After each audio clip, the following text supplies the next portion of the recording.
যাবে ইনশাআল্লাহ।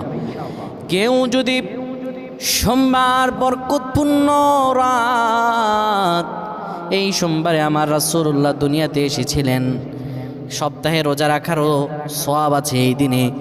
কোনো ব্যক্তি যদি সোমবারে ঈশার নামাজ পড়ে সুন্দরভাবে ওযু করে কিবলামুখী হয়ে বসে ইয়া যাল জালালি ওয়াল ইকরাম 100 বার পড়ে, 30 বার দুরূদ শরীফ পড়ে, 3 বার সূরা ইখলাস পড়ে, 3 বার সূরা ফালাক, 3 বার সূরা নাস পড়ে, 10 বার দুরূদ শরীফ পড়ে, আল্লাহর কাছে কোনো দোয়া করে, আমার রব্বুল আলামিনের কাছে দোয়া করতে দেরি হবে, কিন্তু আমার রব আল্লাহ রব্বুল আলামিন দোয়া কবুল করতে দেরি করবেন না।